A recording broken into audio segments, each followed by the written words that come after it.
네, 안녕하세요. 정신과 의사들의 색다르고 명쾌하고 깊이 있는 캐릭터 분석 리뷰자들입니다. 그럼 저희 자기소개로 시작을 해보죠. 네, 안녕하세요. 정신건강의학과 전문의 허규형입니다. 네, 안녕하세요. 지식과 소양을 갖춘 정신건강의학과 전문의 오동훈입니다. 쟤는 꼭 가끔씩 저러더라고요. 그럴 거면 먼저 하라고. 꼭 가운데 껴서 이거 나도 너무 난처해. 네, 안녕하세요. 동훈이보다 약간의 더 깊은 지식을 가지고 있는 김지용입니다. 네. 네, 정말 초딩처럼 시작을 했네요. 아니, 색다르고 명쾌하고 깊이 있는 캐릭터 분석이라고 해가지고 뭔가 한번 좀 좋았어요. 근데. 네, 짚어줘야 될 것 같다고. 좋았는데 네. 좀 미리 이제 얘기하는 걸로. 네, 리뷰자들 어느덧 네 번째 영화입니다. 네, 그러네요. 지난번에 뭐 했었죠? 마지막엔 저희가 양들의 침묵. 그쵸. 나 미나리를 몇 번을 해가지고. 아직도 미나리에 살고 있어? 저희 그동안 리뷰자들에 달린 저희 구독자분들의 한번 댓글 좀 읽고 시작해볼까요? 네. 네. 오디오 클립에 리플들이 많습니다. 수카님께서요, 저희 킹스 스피치에 역시 쌤들이 설명해 주시니 너무 재밌네요. 재미있게 봤던 영화라 그런지 설명해 주시는 장면들도 거의 기억이 나는 것 같아요. 쌤들의 살짝 다른 분석도 좋고 유머 감각도 여전해서 크크크 거리며 잼나게 잘 들었습니다. 앞으로도 기대할게요. 아, 극찬이시네요. 너무 네. 감사합니다. 감사해요. 블루님께서도요, 친절한 분석 흥미롭습니다. 네, 저희 친절하죠. 네, 이분께서는 옛날부터 들으신 것 같아요. IIHO님께서요, 저도 젊지 않은 애 시작부터 빵 터져서 댓글부터 달러 왔는데 다른 분도 말씀하셨네요. 혹시 뒤에 나오려나 시즌 3라서 시네마 천국이 아니고 리뷰자들인 건가요? 라고 시네마 천국을 기억해주고 계세요. 네. 김종훈 쌤이 장명에서 잠깐 밀었던. 맞아요. 네. 네. 내부 극장에도 그때 안 됐던 것 같은데 요걸 기억해 주시네요. 시네마 천국 진짜 마이너 오브 마이너였는데 네. 찐팬이시네요. 감사합니다. 저희 미나리에 달린 댓글도 좀 소개시켜드리면은, 캐모마일님께서 너무 한쪽으로만 치우쳐지면 힘들어지는 거군요. 쓸모가 있어야만 자신의 존재를 느끼게 되는 것이 참 어쩔 수 없죠. 저도 제가 당장 일을 못하게 되면 쓸모 없어졌다고 생각하게 될 거예요. 하지만 영화 엔딩처럼 사랑이 모든 것을 감싸 안아준다는 게 너무 마음이 찡하네요. 사랑하는 가족이 자신이 쓸모없다 여기면 마음이 너무 아파요. 참 인간적이고 따뜻한 리뷰 감사합니다. 영화는 안 봤지만 보고 싶네요. 이번엔 안 날아가서 다행이에요. 정말 오프닝이었어요. 라면서 굉장히 길고 따뜻한 댓글 남겨주셨습니다. 저희가 막 힐링이 되는 것 같아요. 네, 아마 이 정도 리뷰 남겨주셨으면 영화도 보지 않으셨을까, 결국에. 네, 그리고 저희의 깊이 있는 분석에 다시금 놀라지 않았을까. 네. 동의합니다. 네. 네, 밤 12시쯤 되니 제 전두엽이 풀리고 있는 것 같습니다. 네, 막 나오네요, 말이. 좋아요. 네. 그럼 이제 저희 잡담은 거의 끝내야 될 때가 됐는데요. 다시금 말씀드리지만 리뷰자들은 저희 아이폰 팟캐스트와 오디오 클립에 한 달에 한 번씩 올라가고요. 네, 아이폰 팟캐스트 유료 구독자분들께는 선공개로 좀 먼저 됩니다. 그리고 저희 팟캐스트에는 그 유료 구독자분들에게만 공개되는 컨택트 프로그램이 월 2회 올라가는데요. 진짜 잘 만들었거든요. 근데 이걸 어떻게 좀 표현할 방법이 없어서 참 아쉽고요. 더 많이 들어주셨으면 좋겠습니다. 네, 정말이에요. 저희가 이렇게 수많은 녹화와 녹음을 나름대로 했다고 자부를 하는데, 이렇게 끝내고 나서 참 의미 있었다, 뿌듯하다라고 느꼈던 적은 아주 많지는 않았던 것 같아요. 네, 그 정도로 열심히 만들었고 또 여러분들께 도움이 될 만한 콘텐츠라고 생각하니까 많이 관심 가져주셨으면 좋겠습니다.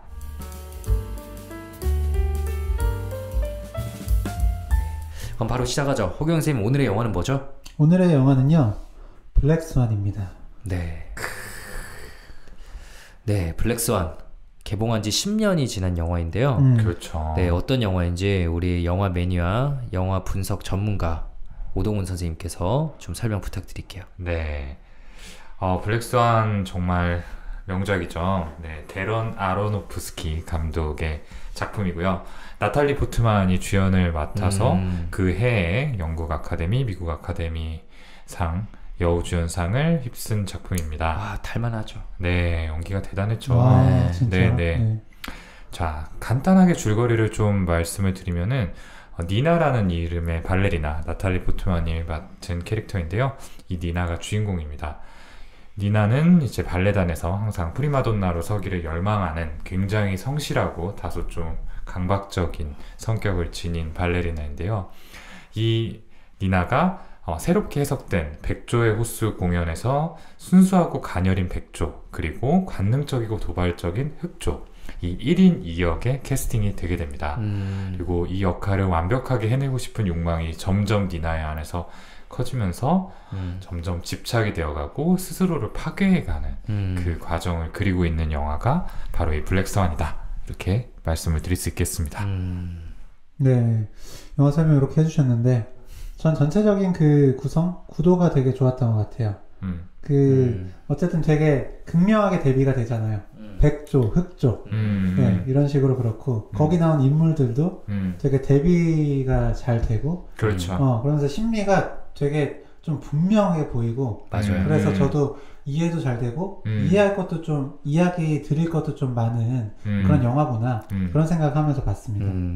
백조, 흑조, 나, 엄마, 릴리와 엄마로도 될 수 있을 거고, 초자와 욕동, 뭐 이렇게 다 딱딱 구도가 네. 이렇게 맞아 떨어질 수 있나 라고 느껴질 정도로 대립되는 구도가 좀 그쵸. 분명하네요. 네, 네. 인상 깊었고, 저는 이제 두 번째 본 거예요. 10년 전에 영화관에 가서 봤었는데 그때가 언제입니까? 저희가 정신과 전공의 1년차 때입니다.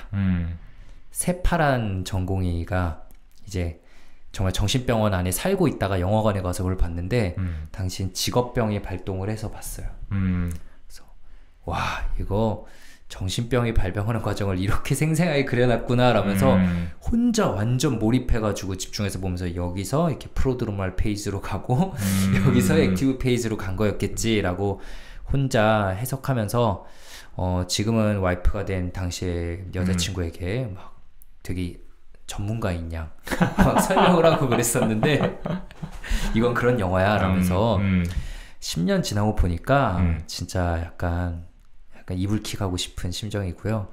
영화에서 보여주는 게 그게 다가 아닌데. 아, 그렇죠. 그렇죠. 그냥 직업병에 빠져서 굉장히 조금만 봤던 것 같고, 지금 보니까 이제 엄마와의 대립, 그리고 그걸 극복해 나가면서 막 내적 갈등 과정, 이런 것들이 이제 또 너무 눈에 들어오더라고요.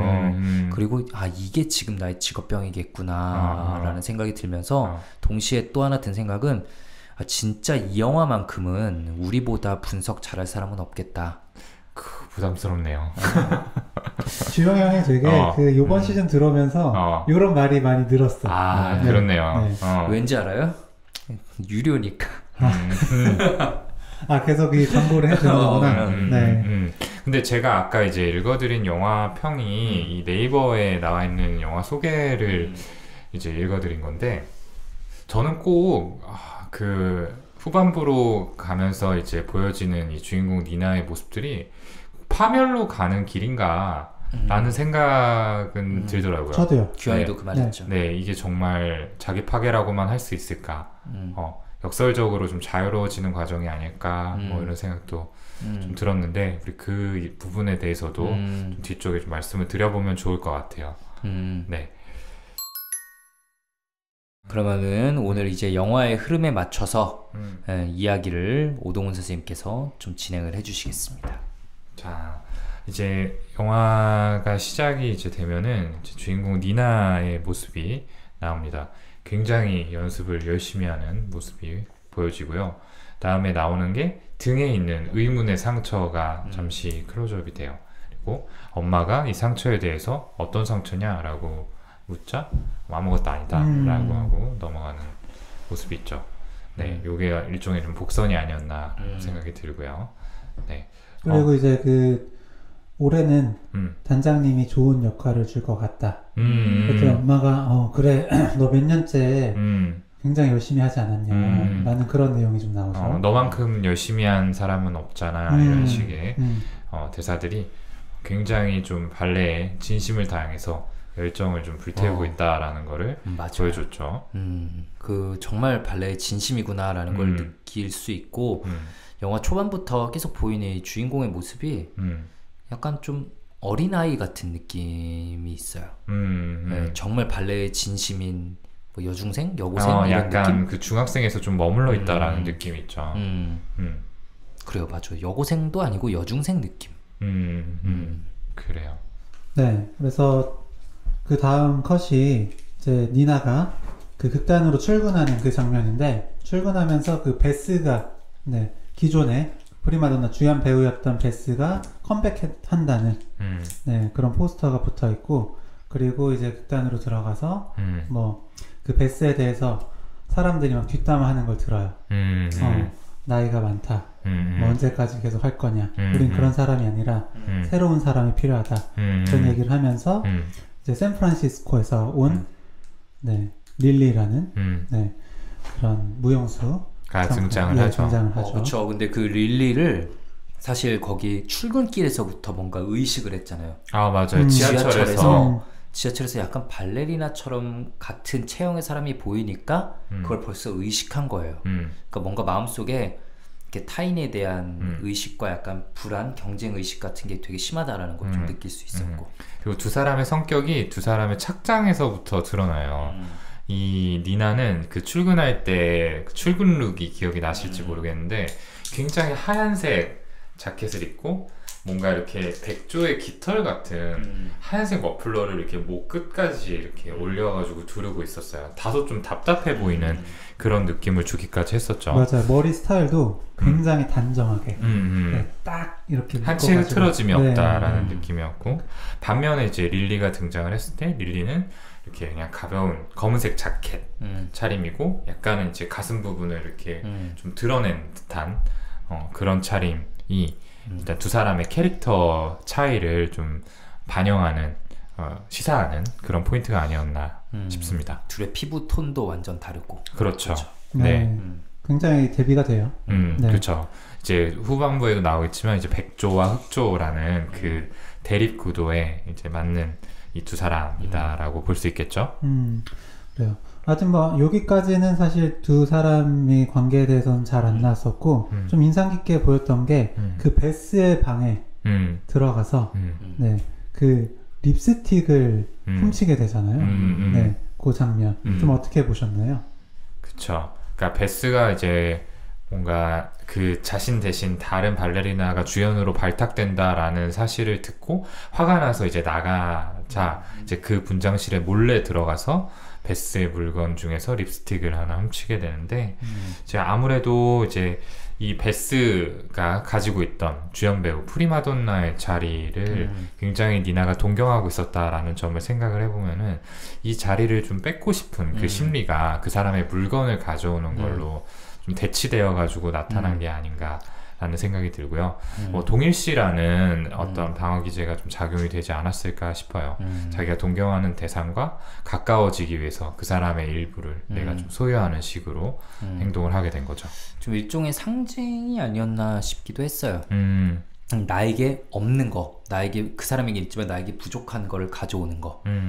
그 사람은 이제 되게 여성적인 그 여성성을 이제 뭐 섹시한 그런 걸로 어필해서 더 성공을 했다면 자기는 그런 게 약점으로 취급받고 있는데 딱 하필이면 립스틱을 갖고 온 다음에 다음에 어떤 특정 장면에서 그 립스틱을 바르고 좀 또 등장을 하죠. 네, 그래서 자신에게 부족한 면을 채우면서 동훈이가 말한 것처럼 동일시를 하려는 시도 아니었을까, 저도 그렇게 생각을 했습니다. 네, 그리고 아까 중학생 같다고 했잖아요. 네, 중학생 같은 이제 약간 미숙한 모습과 또 베스의 굉장히 원숙하고 어른스러운 모습이 대비가 되면서 그런 립스틱을 한다든지 베스의 귀걸이를 한다든지 그런 게 또 자기가 갖지 못한 그런 걸 더 동일시하려는 마음이 좀 보이더라고요. 네. 그래서 이 니나가 속해 있던 발레단의 단장 토마스가 이제 새로운 새롭게 재해석한 백조의 호수 극을 올릴 거고 이제 새로운 주연 배우를 발탁을 하겠다라는 공고를 내게 되죠. 그리고 그 오디션의 대상자로 니나가 통보를 받게 돼요. 그래서 오디션에 임하게 되는데 니나는 이 백조를 연기하는 데는 더없이 적합하지만 흑조, 블랙스완을 잘 표현하지 못한다라는 평가를 받게 됩니다. 네. 그래서 이제 그 니나의 모습을 두고서 이제 토마스 단장이 이런 이야기를 하죠. 좀 더 유혹해, 억누르지 말고. 네, 이게 뭔가 니나의 핵심적인 심리를 보여주고 있는 것 같아요. 뭔가 그 안에 잠재된 욕구들이 있는데 굉장히 억눌려지고 억압되어진 상태인 거죠. 그러니까 토마스는 뭐 어떻게 보면 나쁜 놈이지만 네. 진짜 능력 있는 연출자의 캐릭터구나라는 생각은 했어요. 그러니까 이제 핵심을 꿰뚫어 본 거고. 꿰뚫어 본 거죠. 우리 정신과 의사들이라면 그 억눌린 거를 퍼올리기 위해서 뭐 또 너의 마음을 들여다보고 결국 어머니로부터 독립을 해야 되고 뭔가 몇 개월, 몇 년에 걸칠 극복 방법을 알려줄 수밖에 없었겠지만 이 토마스는 그럴 여력이 없거든요. 그럴 시간적 여유도 없고 그러니까 급성 방법을 이제 권유하는 거죠. 뭔가 성적인 경험을 통해서 뭔가 이제 억눌린 것들을 확 이끌어 올리기를 바라는 그런 뭔가 획기적이고 너무 급진적인 방법을 제안하는데 그런 것들이 또 일견 이제 효과를 보기도 합니다. 물론 또 내적 갈등을 너무 일으켜서 힘들게 만들기도 하지만요. 저는 뭐 요거를 말씀드리기 전에 이게 기존의 백조의 호수랑 어떻게 다른지를 단장이 설명을 쭉 해주거든요. 이게 이 영화 전체의 흐름이랑도 굉장히 맞아 떨어지는데 굉장히 뭐 순결한 그런 소녀가 백조로 살아가게 되죠. 마법사의 저주에 걸려서 백조의 몸에 갇히죠. 그렇죠. 그래서 그 저주를 풀려면 굉장히 어떤 순결한 완전한 사랑을 얻어야 되는데 그렇게 해서 왕자와 사랑에 빠져서 그 왕자의 고백을 들으려는 그 순간 그 순간 흑조 쌍둥이 흑조가 그 왕자를 유혹해서 결국 그 완전한 사랑을 얻지 못하게 만들고 결국 그 완전한 자유는 백조가 자살로 생을 마감했을 때 그제서야 얻게 된다 라는 게 이 바뀐 그 내용이었거든요. 그래서 이제 그 순결한 백조는 계속 보이는데 그 다른 사람을 유혹하는 흑조는 니나에게 계속 보이지 않는다 라는 말을 단장이 했던 거고요. 그러면서 이제 질문을 했던 그 내용이 굉장히 인상 깊었어요. 너는 아름답고 두렵고 연약해. 그러면서 강박적인 자기 통제가 무엇을 위한 거지? 라고 하니까 니나가 전 그냥 완벽해지고 싶어요. 라고 하거든요. 그러면서 넌 자신을 풀어주는 건 본 적이 없어. 완벽함이라는 건 통제하는 것 뿐이 아니야. 맞아요. 흘러가는 대로 두는 것이다. 이런 이야기를 하죠. 그러니까 계속 반복적으로 풀어주는 거. 그거의 중요성을 이야기를 하죠. 그쵸. 너무 억눌린 자아의 상태로는 너의 있는 모습들을 다 보여줄 수 없다. 풀어내야만 된다.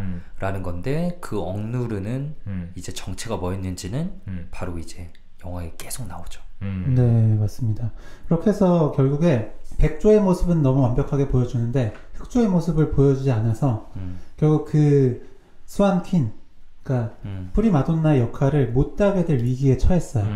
네, 그래서 이제 니나가 그 베스의 립스틱을 입에 바르고 굉장히 비장한 각오로 다시 단장에게 찾아가서 나 이 동작을 완벽하게 이제 할 수 있다, 마스터했다 라면서 자기를 뽑아달라며 어필을 하죠. 베스의 립스틱을 바르고 간다라는 게 굉장히 또 상징적인 의미가 담겨 있는 것 같아요. 그 이후에 이제 단장이 방금 아까 이야기했던 완벽함은 이제 통제하는 것이 아니라 이제 풀어주는 것이다 라는 식의 이야기를 하고 나가달라라고 이야기를 하는데 이제 막상 니나가 이제 방을 떠나려고 하자 다시 붙잡죠. 너는 그거밖에는 못하는 거냐? 이대로 그냥 나를 설득해 보지도 않을 셈이냐? 이런 식으로 도발을 하고 곧이어서 키스를 해요. 네. 근데 니나가 이 단장의 입술을 깨물죠. 네. 그랬더니 그거에 넘어가요. 그렇죠. 맞아요. 네, 이런 상태로 이제 단장실을 나오게 되는데 의외로 이 백조의 호수 캐스팅에서 니나가 주인공인 스완퀸, 백조와 흑조의 역할을 모두 수행을 해야 되는 그 프리마돈나의 자리에 선발이 되게 됩니다. 그건 좀 어떤 의미였다고 생각을 해요? 입술을 깨물었더니 자기 입술을 깨물었더니 이제 캐스팅을 해준 거. 그러니까 평소 단장이 생각했던 니나의 이미지로는 아무것도 반항하지 못하고 그대로 받아들이는 그런 순종적인 모습을 생각했는데 나름의 반항하는 그런 모습을 보고 얘한테 이런 모습이 있어? 하면서 좀 다르게 보고 좀 도전 챌린지 하려는 그런 좀 마음이 있지 않았을까요? 그런 부분들이 있었을 것 같고요. 저는 어쩌면은 그 립스틱을 바르고 단장실에 찾아갔던 것 자체가 어쩌면은 그 백조가 아닌 흑조로서의 면모가 일부 드러나기 시작한 지점이 아닌가라고 생각이 들어요. 원래대로라면은 사실 니나의 캐릭터 상에서 안 됐구나. 네. 그걸 그대로 받아들였을 것 같거든요. 근데 어떤 식으로든 조금 바꿔보려고 했었고, 사실은 마음속에 단장을 좀 유혹해 볼 수도 있지 않을까라는 생각을 가졌기 때문에 립스틱을 바르고 간 게 아닌가 그런 생각도 들어요. 그럼요. 그러니까 저도 이 단장이 결국에는 동훈이랑 규영이가 말한 그런 모습들에서 이거 내가 약간 이렇게 건드려주면은 이게 뚫고 나올 수 있겠는데? 라는 가능성을 본 거라고 생각을 했어요. 그렇죠. 그래서 변태이긴 하지만 정말 능력있고 천재적인 연출가다 이렇게 말을 할 수 있겠네요. 네. 어쨌든 이 그 배역이 정해지기 전까지 굉장히 불안해합니다. 맞아요. 네, 안 될 것 같아서 그래서 요때 약간 정신과 의사다 보니까 주변에서 하는 그런 약간 관계사고 같은 그런 모습이 좀 보이잖아요. 왠지 나 비웃는 것 같고 네, 그리고 주변 소음들에 굉장히 좀 더 민감해지고 이런 게 영화적으로 좀 표현이 된 것 같거든요. 네. 정신적으로 조금씩 불안정해지고 있다라는 거를 이제 보여주는 대목이 아니었을까 싶네요. 네. 근데 저는 또 인상적이었던 게 이제 스완퀸 배역을 따내잖아요. 따내고 이제 집으로 딱 돌아오는데 이제 문을 열고 딱 들어가는 그 장면에서 니나가 이제 처음 한 두 씬에서는 이렇게 목까지 채우고 있던 그 하얀색 머플러를 탁 풀어헤친 채 들어와요. 여전히 하얀색 자켓 차림이기는 하지만 그런 게 이제 뭔가 이 내적인 변화가 시작됐다라는 걸 상징하는 장면이 아니었을까 생각을 해요. 그래서 제가 이제 아까 결국 그럼 니나를 억누르고 있는 존재가 뭐였는지 뒤에 쭉 나온다라고 얘기했는데 그게 바로 엄마죠. 엄마는 영화 초반에 보면 어떻게 보면 이상적일 정도로 따뜻해요.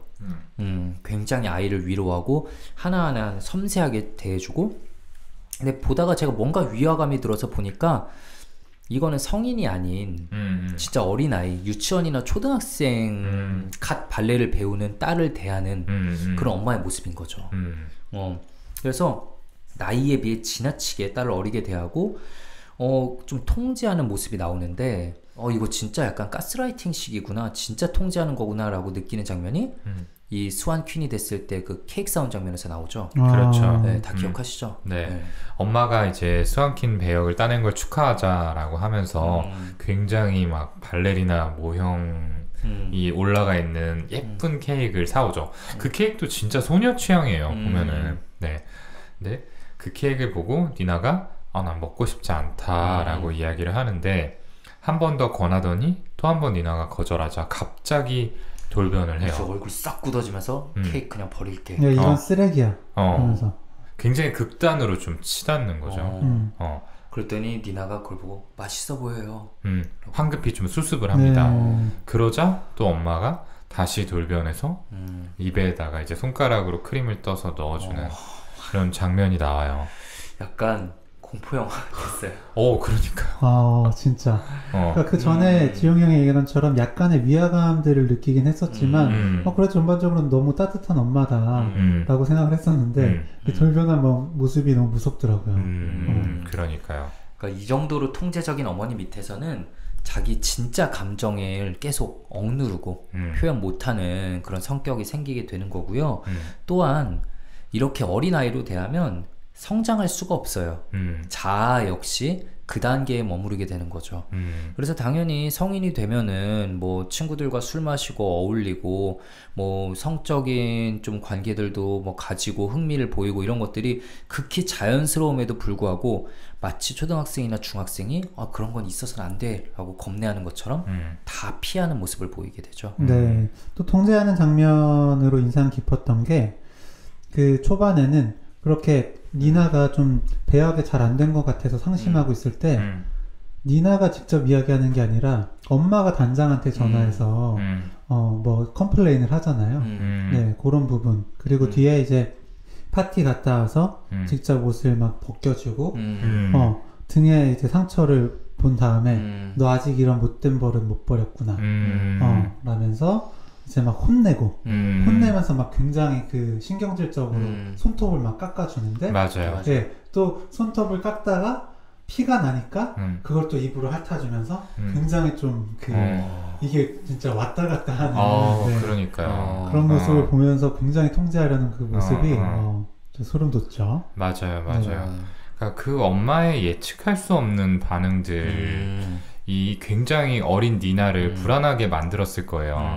그래서 그 불안을 최대한 통제하기 위해서 니나가 취할 수 있는 방법이 결국에는 엄마가 요구하는 대로 지시하는 대로 일방적으로 순응하고 맞추는 것, 그리고 자신의 생각이나 감정은 최대한 억누르는 것 있지 않았을까 싶네요. 네. 그래서 저희가 이제 엄마가 너무 통제적이고 마치 진짜 공포영화 같았다라고 얘기를 했는데, 영화에서 저는 제일 무서웠던 장면은 이 또 변태 같지만 정말 능력 있는 토마스가 니나에게 나름 되게 획기적인 조언을 하잖아요. 자위를 해보라고. 너의 몸을 느껴봐라고 하나? 영어로는 뭐 그랬던 것 같은데 그래서 진짜로 또 이 우리 모범생 같은 니나는 자위를 해요. 근데 그 자위하는 환경도 굉장히 뭔가 오드합니다. 그 분홍색 방과 분홍색 인형이 보이고 속옷도 분홍색인 이런 소녀 같은 모습으로 자위를 집중하려는데 옆을 탁 돌아보니까 엄마가 소파에 있어. 맞아요. 다행히 자고 있기는 했지만 엄마가 방 안에 있어. 그러니까 정말. 네, 그러니까 이게 그나마 조금 더 자신의 그런 욕동 이드대로 살려고 하다가도 바로 제어당하는 네, 그 모습이 인상 깊었습니다. 그 순간 진짜 무슨 완전 공포영화인 줄 알았는데 이게 만약 진짜 당사자라고 생각해보면 그 순간의 공포와 불안은 뭐 어떻겠어요. 그러니까요. 그러니까 엄마라는 존재가 이 니나가 솔직해지는 데 있어서 굉장히 큰 족쇄로 작용하고 있다라는 거를 딱 함축적으로 보여주는 장면이다. 이렇게 생각할 수 있겠어요. 근데 엄마는 왜 그러면은 이렇게 니나를 심하게 통제를 하게 된 걸까? 거기에 대해서도 의문이 생기죠. 네. 어떤 부분이 작용을 했을까요? 그러니까 엄마의 히스토리를 좀 보면은 간단하게 나오긴 하는데, 엄마도 무용수였고요. 네, 무용수로 되게 성공을 하고 싶었는데 28살이 될 때까지 사실 어떤 중요한 역할은 하지 못하고 네, 앙상블 군무만 하다가 결국에 니나를 임신하고 은퇴를 하게 되죠. 네, 그러면서 니나한테 임신했기 때문에 너를 임신했기 때문에 내가 은퇴한 거야. 이런 식으로 메시지를 주죠. 너는 엄마처럼 실수하지 않았으면 좋겠다 라고 얘기를 하죠. 근데 니나는 마음속으로는 이미 알고 있어요. 엄마는 28살이 될 때까지 메인 배역을 못 떼놨기 때문에 나 때문이 아니라 엄마가 부족해서였다는 걸 알고는 있는데 그 생각을 내색조차 못하죠. 그렇죠. 그러니까 결국 본인이 못다 이룬 꿈을 니나를 통해서 네, 이루고 싶은 그 마음이 그만큼 크기 때문에 네, 니나를 그렇게 강박적으로 컨트롤하고 네, 좋은 무용수, 좋은 배역을 따기 위해서 그렇게 했던 것 같아요. 자신의 분신으로 여긴 거죠. 말하자면은 독립된 개체가 아니고 자신의 못다 이룬 소망을 이뤄줄 수 있는 다시 한번 찾아온 기회 정도로 생각을 했을 거예요. 이런 부모님들 정말 많죠. 네. 자녀 교육에 집착하는 어머님들, 네. 어머님뿐만 아니라 아버님들도 그쵸. 마찬가지고요. 네. 네. 굉장히 이런 심리가 작용하는 경우들이 많습니다. 네, 굉장히 많죠. 근데 이게 그 좀 흐느끼면서 그 그림을 계속 그리잖아요. 맞아요. 그게 어머니 본인이 아니면 니나예요? 저는 엄마처럼 생겼던데 그림이? 그거 너무 괴이했어요. 방에 가득 자기 얼굴들이 막 있네. 그러니까 저도 처음에는 니나를 그리나 싶었는데 여기에 못다 이룬 그 자신, 꿈을 다 못다 이룬 자신을 그리는 게 맞구나라고 생각을 했었는데 지용이 형 얘기 들으니까 뭐 맞는 것 같네요. 어쨌든 이거는 영화를 보셔야 합니다. 근데 전 최근에 진료실에서 한 분께서 이런 얘기를 한 적이 있거든요. 그분도 어머니의 통제가 정말 엄청났던 분이고 아직까지 그 통제에서 못 벗어난 분인데 그분이 이런 얘기를 했어요. 저희 어머니는 그 TV에서 본 그 누구보다도 무섭다. 근데 문제는 언제 무서울지 알 수 없다는 거다 라고 얘기를 했는데 딱 이 어머니 모습이랑 겹치는 것 같아요. 그렇죠. 언제 무서울지 모른다, 언제 돌변할지 모른다라는 거는 항상 긴장을 해 있어야 된다라는 말이에요. 결국에는. 그러니까 강박적으로 뭔가 엄마를 거스르는 실수를 하지 않게 스스로를 통제할 수밖에 없었을 거예요. 네. 근데 저는 또 하나 얘기해보고 싶은 게 등에 핥힌 상처를 보고 엄마가 너 나쁜 버릇이 생겼구나 이렇게 이야기를 했잖아요. 그럼 니나가 예전부터 이렇게 등에 상처를 내는 버릇이 있었던 건데 이건 어떻게 해석할 수 있을까요? 그 손톱 쪽에 좀 피부 뜯는 것도 그렇고 이제 저는 이런 약간 자해 행동 그렇죠. 그리고 혹은 또 식이장애 같은 모습들이 좀 예전에 있지 않았을까. 그런 것들이 이제 아이들이 통제적인 부모로부터 벗어나서 자기에게 집중하기 위한 수단으로 좀 사용하기도 하잖아요. 그런 부분이 있지 않았을까라는 생각이 좀 들었는데요. 뭐 물론 우리 소아 전문가 오동훈 선생님의 의견이 좀 궁금하긴 합니다. 저도. 아니요. 뭐 저도 비슷하게 생각을 했는데 저는 이제 엄마가 니나를 뭐 어떤 자신의 분신으로 여겼다라고 했잖아요. 그러니까 이 니나의 안에 이 엄마가 심어놓은 그 엄마의 일부가 들어가 있다 이렇게도 좀 생각을 할 수 있을 것 같아요. 네, 그렇게 생각을 하면은 왜 자해를 하는 데 있어서 그 자신의 안에 지금 함입된 부모의 일부를 공격하기 위해서 자해를 한다 또는 이제 아까 말한 것처럼 굶기도 한다라는 식의 정신역동을 이용해서 설명을 하는 것처럼 결국에는 자신을 무자비하게 이렇게 통제하는 엄마를 공격하기 위한 수단으로 스스로의 몸에 상처를 내는 방식을 택하지 않았나 라는 생각이 들고요. 이렇게 뭐 깊숙이 들어가지 않아도 자기의 어떤 몸에 상처가 나는 거를 극도로 싫어하는 엄마의 모습을 보면서 그 엄마를 괴롭게 하고 싶은 어떤 심리가 작용을 했으니까 자꾸 이렇게 무의식적으로 어떤 자해 행동들이 발현이 되지 않았을까 싶네요. 그런 부분도 분명히 있는 것 같고 저는 근데 위치도 좀 의미가 있었던 것 같아요. 날개. 예, 그러니까 날개가 도달할 수 있는 그런 위치잖아요. 그러니까 그만큼 엄마의 통제, 구속에서 벗어나고 싶은 그런 자유를 갈망하는 그런 마음에 또 그 위치에 상처를 무의식적으로 좀 내지 않았을까? 네. 날개가 뚫고 나올 수 있게. 네. 날개 여기 있잖아. 안에 날개 들어있어. 그렇죠. 후반부에 되면은 날개가 나오죠. 네. 좀 그런 생각도 해봤습니다. 역시 그 어느 곳보다도 깊은 분석. 그래요. 네, 그래요. 자, 그리고 이제 니나가 결국에 프리마돈나로서의 역할을 수행을 하고 대신에 기존의 프리마돈나였던 베스는 말하자면 타이에 의해서 은퇴를 당하게 되죠. 그리고 나서 이제 베스가 사고를 당했다라는 소식을 접하게 돼요. 그래서 이제 니나가 이 베스가 입원해 있는 병원에 찾아가게 됩니다. 가서 베스의 다리에 있는 상처를 자고 있는 베스의 이불을 살짝 들춰서 보고 깜짝 놀라죠. 그리고 철심이 박혀 있는 거를 보고 또 한 번 놀라고 황급히 이제 병실을 뛰쳐나와요. 그런데 이 니나가 향한 곳이 바로 이 베스와 자신이 같이 사용하던 연습실이었죠. 분장실. 네, 분장실이었죠. 네, 그리고 그 분장실에 들어가서 자신의 물건을 이제 하나씩 올려놓는데 그게 베스에게서 훔쳤던 그 물건들이었잖아요. 이 부분에 좀 숨겨진 심리는 어떤 게 있을까요? 일단 그토록 원하던 베스의 그런 역할, 베스의 자리에 자기가 올라가게 됐는데 결국에는 굉장히 죄책감이 들 수밖에 없었겠죠. 내가 저 사람의 자리를 뺏었다. 그리고 뭐 단장도 잠깐 언급을 하지만 아마 이 사고가 마치 나 때문에 일어난 것 같은 나로 인해서 굉장히 베스가 어떤 자기 통제감을 잃고 불안정해져서 불안정한 상태에서 이렇게 사고가 났다라고 생각을 하고 실제로 그 상처까지 보게 되니까 그런 죄책감, 이런 혼란스러운 마음이 극도에 달할 수밖에 없었을 거고요. 그래서 그거를 좀 어떻게든 속죄하거나 네, 좀 해소하려는 해결하는 그런 마음에서 그 자기가 훔쳤던 그런 물건들을 좀 하나하나 꺼내지 않았을까 그렇게 좀 생각을 해봤습니다. 그렇군요. 저는 조금 다르게 봤는데요. 그러니까 병원에 찾아갔다라는 것 자체가 그 니나의 어떤 초자아가 시킨 행동들이었다고 생각을 했어요.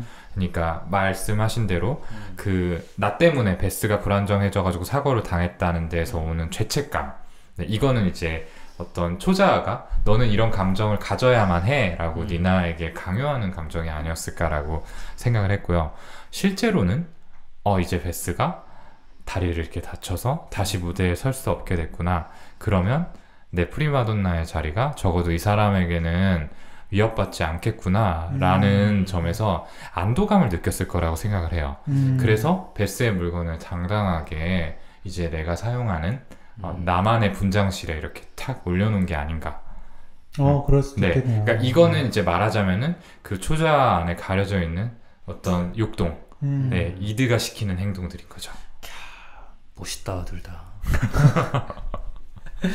이게 네. 정신과에서 컨퍼런스를 하면은 이래요. 같은 장면을 놓고 한 환자의 같은 장면을 놓고 둘 다 다른 얘기를 하는데 둘 다 그럴듯해. 저희 정신과가 이렇습니다. 근데 좀 더 그럴듯한 이론에 이제 쏠리는 거지. 동훈이 꽤 약간 또 임프레셔니스틱했어요. 괜찮은데? 좀 더 그럴듯해 보였어. 승리. 그러네요. 네. 참. 근데 저도 진짜 좀 궁금해서 봤었거든요. 그 장면 대체 무슨 의미일까? 이건 약간 뭐 좀 죄책감으로부터 자기를 지키려는 어떤 매지컬 싱킹인가? 저는 뭐 어떤 그런 리추얼인가? 막 이런 생각을 하면서 봤고, 그렇게까지 생각을 못 했었는데, 영화가 가진 이런 사람의 깊은 심리 묘사화가 너무 엄청난 것 같아요. 그러니까요. 이렇게 영화를 만들 수 있다는 것도 참 대단해요. 이렇게 해석과 서사를 부여할 수. 그치. 아까 규영이 날개뼈 긁고 나중에 거기서 날개 돋아나는 것도 그렇고. 너무 대단한 것 같아요. 맞습니다. 네. 자, 그래서 니나가 이제 이 스완킨으로서의 역할을 수행을 하기 위해서 계속 연습에 몰두를 하는데 사실 좋은 평가를 받지는 못해요. 그 단장인 토마스는 계속해서 니나를 몰아세우죠. 굉장히 좀 모욕적인 이야기들. 뭐 남자 무용수에게 너라면 얘랑 자겠냐? 얘는 그만큼 지금 성적인 매력이 전혀 없고 흑조로서의 모습을 표현하기에 부족하다라는 거를 의미를 하는 거죠. 그리고 계속 릴리와 약간 대비될 수밖에 없는. 맞아요. 일부러 자극하는 거죠. 네. 중반 이후부터 이제 이 릴리라는 캐릭터가 굉장히 부각이 되게 되는데, 아까 이제 초반부부터 나왔다라고 말씀을 드렸는데 여러모로 니나하고는 대조적인 캐릭터예요. 굉장히 좀 자유분방하죠. 그리고 자기 표현도 좀 확실하게 하고 이제 릴리가 춤을 추는 모습을 보면서 토마스가 이런 얘기를 해요. 기술은 정확하지는 않지만 굉장히 표현이 절제되어 있지 않다. 네, 흐르는 대로 네, 이런 이야기들을 하죠. 어쩌면 이제 토마스가 추구하는 그 스완킨의 모습에 좀 부합하는 점들을 가지고 있는 캐릭터입니다. 네. 그러니까 저도 그런 생각이 든 게, 그럼 토마스가 처음부터 걔를 시켰으면 되는 거잖아. 그러니까. 근데 백조의 모습이 없잖아요. 그렇죠. 근데 또 백조의 모습을 만드는 게 더 힘든 건가? 저도 그런 생각을 한 거예요, 이제. 그러니까 흑조에게서 없는 백조의 모습을 만들어내는 거는 굉장히 힘들고 거의 불가능할 것 같은데, 백조는 분명히 어딘가 숨어 있을 거니까 그거를 기존에 자기가 해왔던 방식, 그런 변태적인 방식, 급진적인 방식으로 극한까지 몰아붙여서 건드리면 튀어나올 수 있다라고 기대를 했던 거죠. 그렇죠. 그런데 니나의 멘탈이 그렇게 강하지가 않았어요. 맞아. 그러니까 굉장히 좀 많이 흔들리는 모습들이 나오는데, 대표적인 게 이제 환각들이죠. 여러 가지 환각들을 보는데 좀 어떤 것들이 기억에 남으세요? 이제 그 처음으로 좀 환각이네 싶었던 거는 그 파티장에서 그 화장실에서 계속 이제 손에 상처가 나서 닦는데 그 상처가 안 없어지잖아요. 그래서 어떻게든 없애려고 하다가 다시 봤는데 없는 거야. 네. 손에 피부를 이렇게 뜯어내잖아요. 맞아요.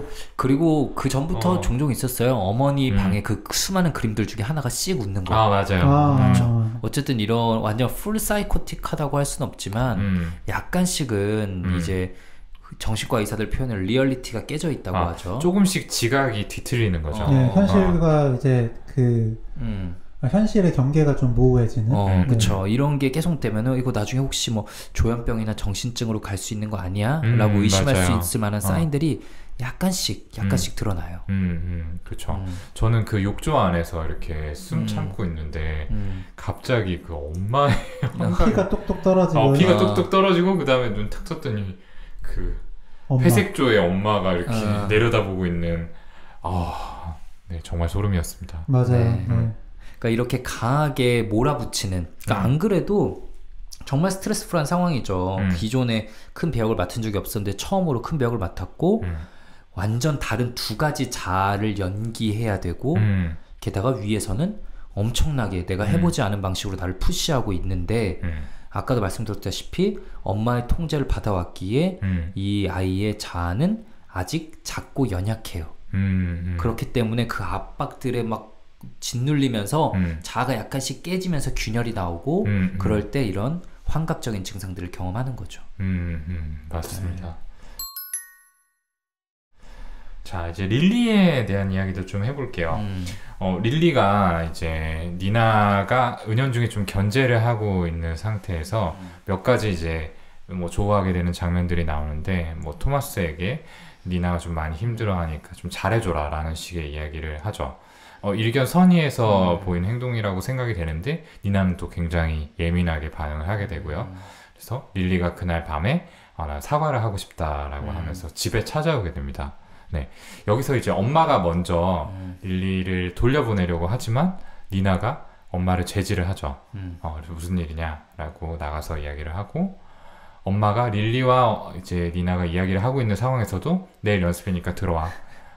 스위티 뭐 계속 부르죠. 근데 릴리도 남의 엄마가 보고 있는데도 완전 대놓고 비웃어요.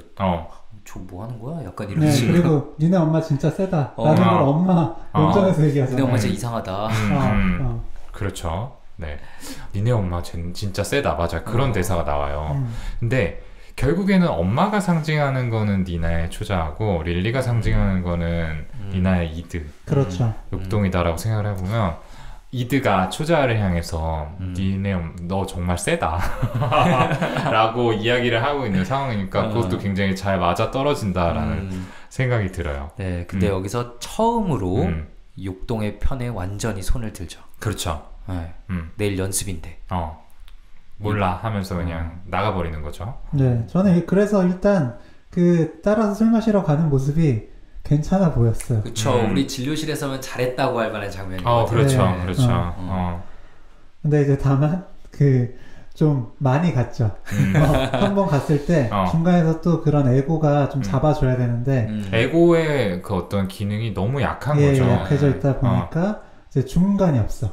그러니까 완전히 초자 쪽이거나 아니면 완전히 이드 쪽이거나. 그리고 또 그동안 억눌려 있던 이드의 힘이 얼마나 눌려 있던 거 반동처럼 확 튀어나오잖아요. 그렇죠. 야, 오늘 내가 이겼다 하고 나왔는데 그게 뭐 쉽게 끝날 수 있었겠어요. 근데 진짜 참 릴리가 이드 그 자체라는 게 일단 시키는 음식에서부터 그랬어요. 무용수인데 그 치즈가 들어간 육즙 가득한 햄버거를 시키는 것 자체가 이거는 진짜 그러니까요. 웨이터랑 막 육즙 드립 치면서 그러다가 갑자기 꺼져라 이러고 성적인 농담을 막 주고받고 네. 그래서 이제 뭐 말하자면은 릴리 덕분에 이제 이 니나가 처음으로 술도 아주 거하게 취하고 그에 뭐 그치지 않고 약도 하고 남자들하고도 아주 놀아 제끼고 네. 네. 그간 안 했던 걸 한꺼번에 다 하게 되죠. 네. 자, 근데 이제 여기서 릴리하고 조금 야릇한 장면이 나와요. 네. 릴리가 이제 클럽에서 나와서 이제 집으로 향하는 택시 안에서 이제 니나와 릴리가 이렇게 나란히 앉아 있는데 이제 릴리가 니나의 몸에 손을 대죠. 네, 음부에 이제 손을 갖다 대고 뭔가 이제 니나가 그것을 좀 느끼는 듯한 장면이 나오고요. 그리고 이어서 이제 집으로 돌아왔는데 집에서 엄마가 뭐라고 제지를 하자 그대로 릴리를 데리고 니나가 방으로 들어가고 방을 걸어 잠근 상태에서 두 사람이 격정적인 성관계를 하게 됩니다. 밖에 엄마가 있는데. 그렇죠. 네. 정말 충격적이었어요. 그런데 다음날 출근해서 릴리한테 너 어제 우리 집에서 이랬더니 무슨 소리야? 나 니네 집에 안 갔는데. 너 설마 나랑 하는 꿈 꿨어? 맞아요. 라고 말하죠. 나 잘했어? 뭐 그런 얘기도 하고요. 네. 근데 저는 여기서 좀 헷갈렸어요. 그러니까 그 니나가 봤던 게 정말 환각일까?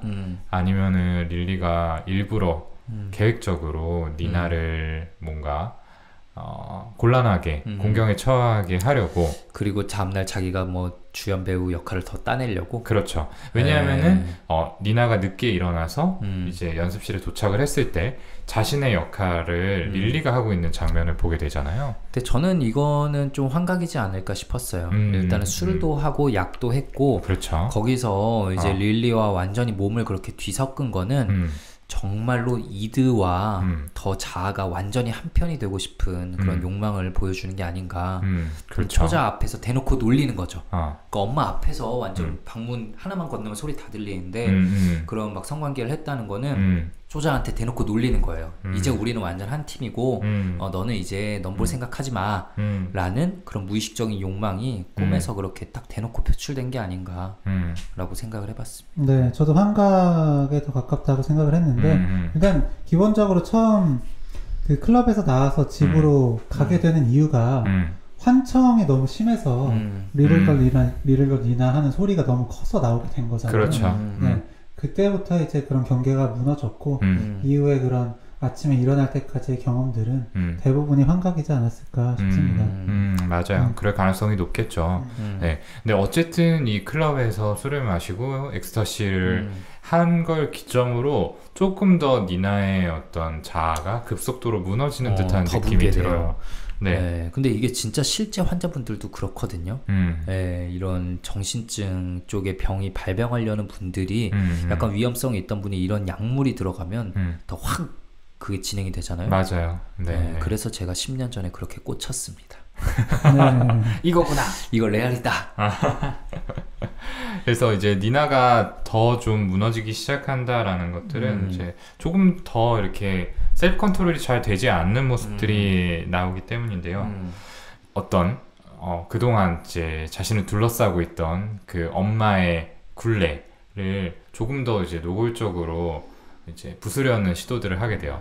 엄마가 맨날 잘 때마다 그 옆에 와가지고 토닥여주면서 오르골을 이렇게 틀어주잖아요. 발레리나 오르골. 근데 그거를 이렇게 손으로 팍 쳐가지고 떨어뜨리기도 하고, 그리고 또 인형 같은 것들을 한 번에 확 받아 이렇게 집어 던지기도 하고요. 네. 그러니까 이런 것들을 이제 그러니까 엄마의 구속으로부터 벗어난다라고 생각을 할 수도 있지만, 또 그동안 어떤 이렇게 잘 억눌러 왔던 충동들이 조절되지 않고 폭발하는 거다라고 보면은 좀 더 자아가 급속도로 붕괴된 사인이다, 이렇게 생각할 수 있겠죠. 이제 어쨌든 시간은 흐르게 되고 공연 전날이 돼요. 공연 전날에 이제 이 니나가 혼자서 또 강박적으로 연습에 매달리다가 또다시 환각을 보게 됩니다. 그때 이제 보게 되는 장면이 바로 연출가인 토마스하고 릴리가 무대 뒤에서 성관계를 맺는 장면이죠. 그리고 릴리는 자신을 발견하고도 놀라는 대신에 이렇게 뭔가 묘한 미소를 보내는 그런 장면을 보게 돼요. 그러니까 말하자면은 니나가 가장 두려워한 그런 상황이 이제 눈앞에 마치 현실처럼 느껴지는 환각이 되어서 나타나게 된 거죠. 이게 완전히 이제 더 무너지게 되는 계기가 되죠. 그렇죠. 내가 그동안 약간 막연히만 느껴오던 게 사실이구나. 그게 다 진짜였구나. 아마 그러면은 막 머리가 복잡하게 돌아갔을 거예요. 전에 릴리가 나한테 했던 그런 것들은 다 거짓말 아닐까? 토마스도 처음부터 다 짰던 거 아닐까? 라고 일종의 느낌으로만 있던 게 확신이 되는 순간이 아니었을까? 그렇죠. 좀 생각을 합니다. 선명해지는 그런 상황이었을 것 같고요. 근데 그 환각을 보고 굉장히 불안정해진 상태로 니나가 향한 곳이 베스의 병원이었죠.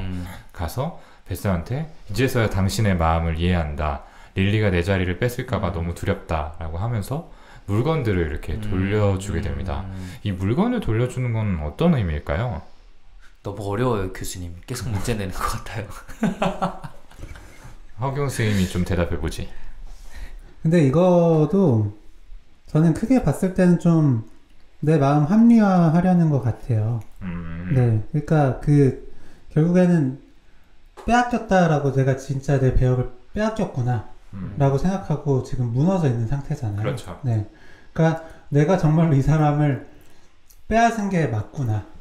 내가 되게 잘못했구나 라는 생각이 그때도 죄책감이 컸지만 네, 이번에도 컸을 것 같고 내가 잘못한 건 사실이지만 그냥 나는 그냥 완벽해지려는 것 뿐이었어요. 그런 이야기를 했죠. 그러면서 스스로한테 변호를 하고 합리화를 하고 재반응하고 이런 거 아니었을까? 하면서 네, 그냥 나는 이런 것 뿐이니까 그냥 용서해줘.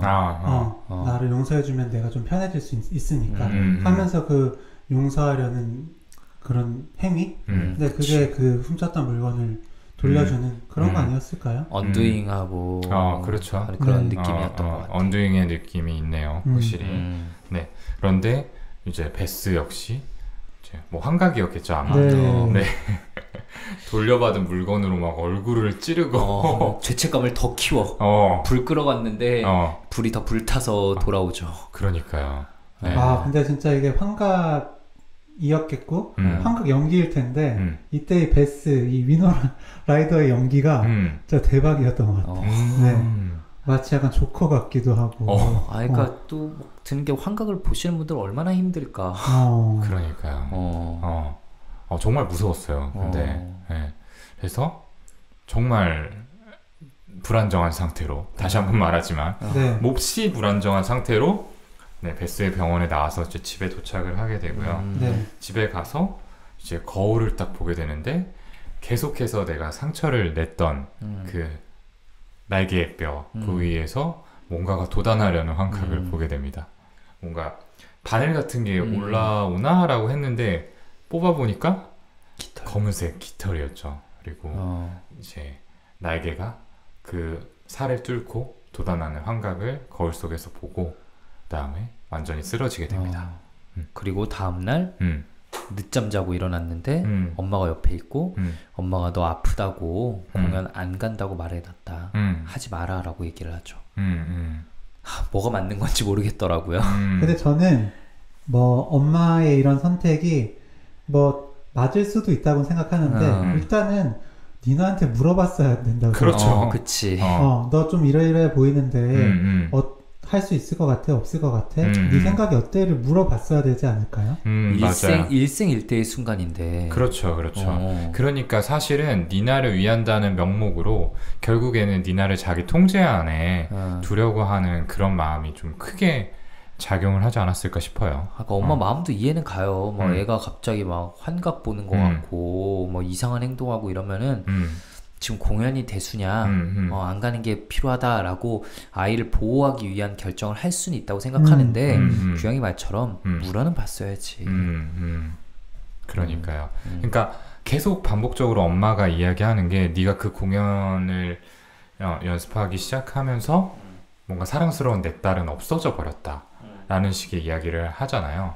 그러니까 엄마한테는 사실 딸이 일생일대의 공연을 해내는 것보다는 자신의 어떤 분신이 되어줄 딸의 존재를 잃는 게 더 좀 두려운 결과였기 때문에 이런 선택을 할 수밖에 없지 않았나 싶네요. 저는 그렇기도 하고요. 결국에 니나가 이 배역을 성공적으로 하게 된다는 건 본인의 열등감이 또 자극되는 일이라고 생각하거든요. 그렇죠. 그걸 또 견디기가 좀 어려웠을 것도 같아요.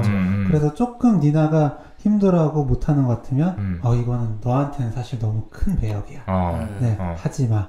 이런 메시지를 바로바로 주는 것도 좀 그런 마음에서였지 않을까요? 맞아요. 나르시스트의 가스라이팅을 보는 것 같았고. 그렇죠. 자기를 넘어설까봐 하는 두려움도 분명히 있었겠죠. 네. 하지만 이제 니나는 엄마의 뜻에 따르는 대신에 완강하게 공연을 하겠다라고 선언을 하고 엄마의 손을 꺾어가지고 문 손잡이를 붙여서 이제 공연장으로 향하게 됩니다. 네, 이제 공연장에 가니까 릴리가 이미 대역으로서 준비를 하고 있었어요. 그런데 뭐 니나는 개의치 않고 분장실에 들어가서 분장을 하게 되죠.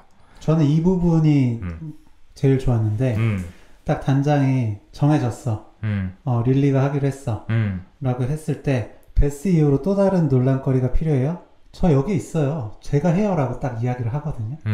그러니까 너 더 문제 생기기 전에 나 그냥 시켜라. 라고 진짜 자기 목소리를 좀 내는 거죠. 그쵸. 진짜 자기 목소리죠. 네, 그러니까 이제 단장도 좋다. 너를 막는 건 네 자신뿐이야. Lose yourself 하고 바로 올려주잖아요.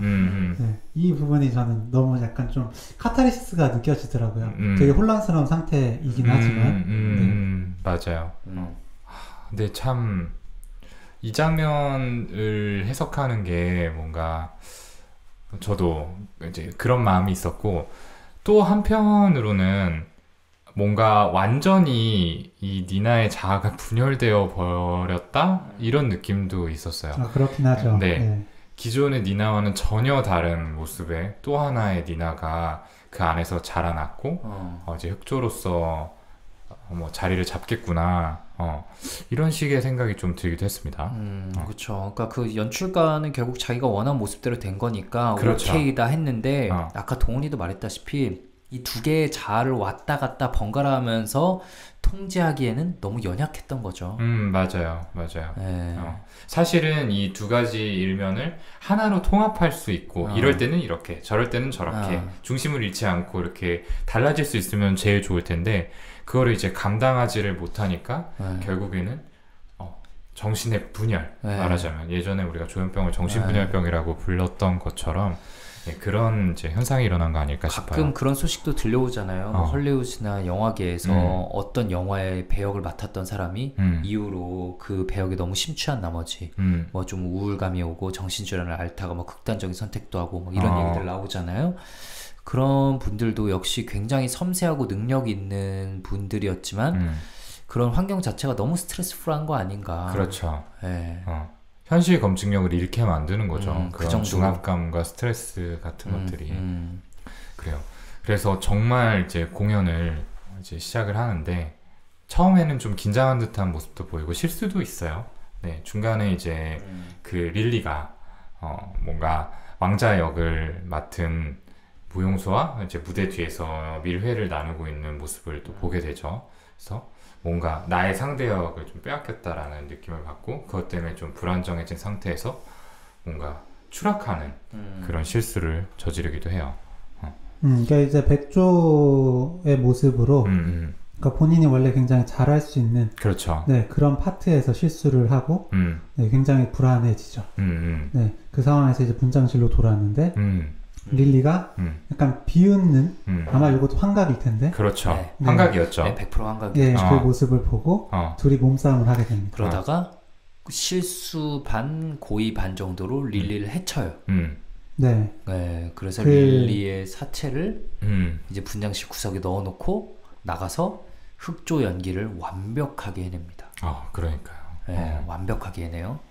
그리고 보니까 릴리 배에 꽂았던 유리 조각이 자신의 배에 박혀 있는 거를 발견하게 되죠.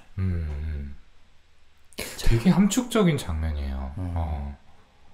뭐라 딱 이렇게 짚어서 얘기하기가 어려운데, 그러니까 흑조가 아까 말한 것처럼 그 니나의 안에서 완전히 자라나서 기존에 있던 대부분을 차지하고 있었던 이 백조를 좀 무찔렀다? 뭐 이런 의미인 것 같다라고 또 생각을 해봤고요.